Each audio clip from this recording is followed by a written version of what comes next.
Hi boys and girls, it's Mrs. Munrett again, and this is my daughter Erin. It's her turn this week to cook with us.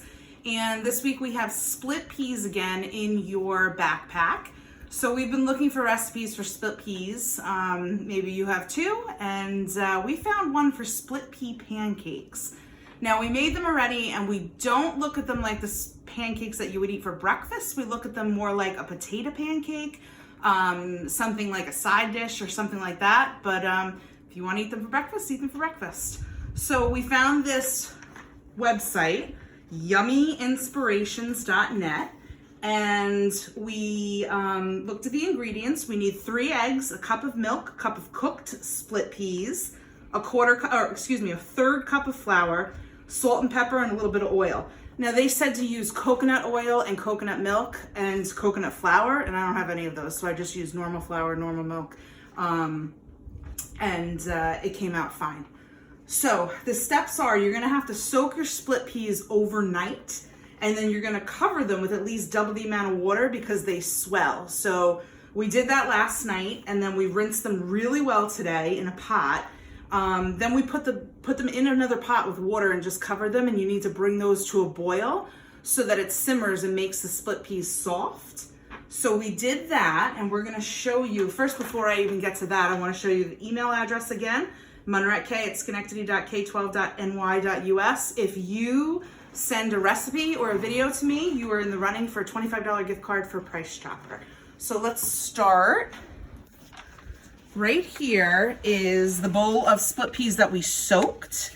So we soaked that, we're gonna put that aside, and then we also boiled and simmered these. They're a little different looking. They're a little bit, well, they're cooked, they're softer. So we're gonna get to the recipe. My daughter Erin's gonna start cooking. We've already done that piece. So in a large bowl, you're gonna beat 3 eggs. There's a fork there. You're gonna beat those up until they're smooth. Good job.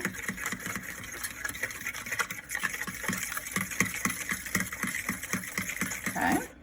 Now you can add the milk and mix that in real good. Nice job, Erin. Mix it up real good. And next we're gonna mix in the split peas. So you're gonna take, oh, you know what? Yeah, you need to, no. You gotta put a cup of it in. So why don't you take a spoon and measure it in the measuring cup. It just had the water in there, so that's fine. Good job.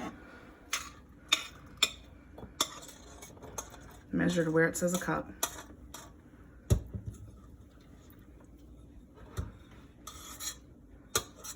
Now shake it so that it evens it out. You know what I mean? Mm-hmm. So it looks like you might have more than a cup in there. Yeah, take some of that out because it's too much. Yep, now try it again. All right, good enough. Put that in the mixture. Mix that in so it's well combined. Okay. Stir in the flour. 1/3 cup of flour we already measured. Go ahead, just dump it in. All right, mix that up real good. We're gonna add salt and pepper once she mixes that in. And there's no measurement. You're just supposed to add to taste. So we'll just give it a couple shakes. Make sure you get the flour off the sides. Good girl.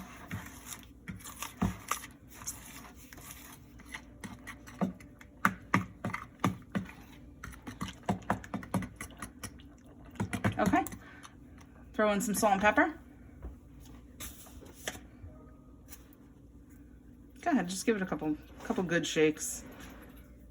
Okay, that was salt. Let's do your pepper.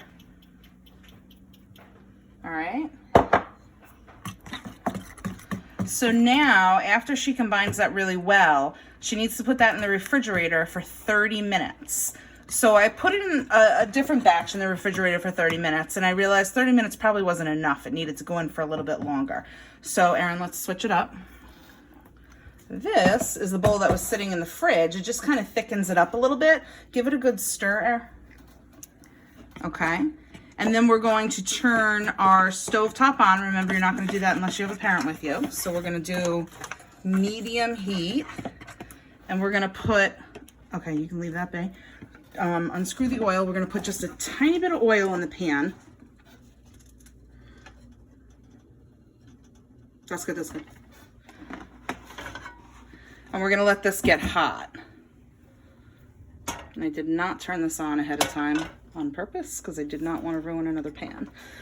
So we're going to wait until that gets hot, and then we're going to pour some spoonfuls of this batter into the pan to make these split pea pancakes. Just wait until this gets real hot. Yep. Should take a moment. Okay. Yes, I can't pour a spoonful of pancake mix into there if I have a fork.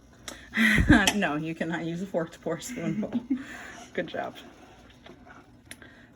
Okay. It's actually heating up pretty quick. You can go ahead and... It moves so quickly. It spreads so quickly, I should say. Actually, that's good right there for that one. And do one over here. Yours look a lot better than the ones I did before this video. Mm-hmm. Okay, that's good. Just do 2 tablespoons. And you can throw one right there. And we're going to wait until it gets nice and hot and brown and crispy. Okay, go ahead. Nope, no, that's it. Because see how it spreads? So what I did before was I kind of just scooped it so that it stayed in its own space.